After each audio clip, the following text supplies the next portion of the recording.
नमस्कार मित्रांनो, मी महाराष्ट्राचा छोटा पुढारी घनश्याम द्रोडे. तुम्हाला तर माहिती आहे, तुमच्या आशीर्वादानेच आजपर्यंत जे काही मी आहे, ते तुमच्यामुळेच आहे.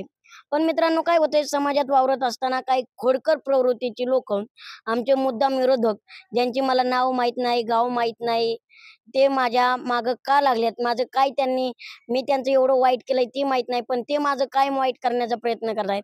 एक जणाने तर मला जिवंतपणे मारलं. रात्री त्याला मी सहकुशीने म्हणलं, "बाबा, मी एक शेतकऱ्याचाच पुत्र आहे, तो बी शेतकऱ्याचाच पुत्र आहे. माझ्या चाहते लोकांची माफी मागून टाक, कर माफ." तर तो म्हणतोय, "तुझे चाहते वर्ग माझ्यापेक्षा लई मोठे नाहीत, त्यामुळे मी त्यांची माफी मागणार नाही." दुसरी गोष्ट अशी आहे, की कायम ट्रोलिंग करणं, माझा बर्थडे असेल, काही असेल, मी जे काम करतो, त्या कामावरती यांनी काय वाईट कमेंट करणं, ह्या कमेंटला त्यांना मी कंटाळलेलोय माझ्यावरती बोलणं. बरं मला तर बोला, तुम्ही माझ्याशी लढायचंय, विचारांनी लढा, पण माझ्या शरीरावरती तुम्ही बोलताय आणि विशेष म्हणजे माझ्या आई-वडिलांना घेऊन सुद्धा तुम्ही बोलताय. म्हणजे जन्माला येऊन काही चूक केली का असं वाटतंय.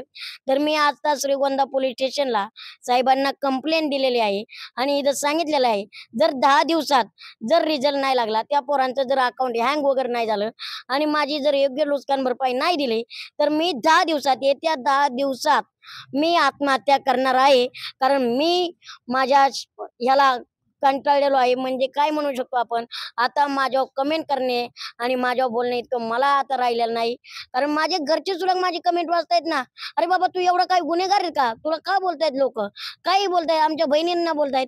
त्यामुळे जर ह्या लोकांचा सोक्ष-मोक्ष नाही लागला, तर पोलीस स्टेशनला मी आजच सांगतोय, 10 दिवसात आत्महत्या करेन म्हणजे करेन.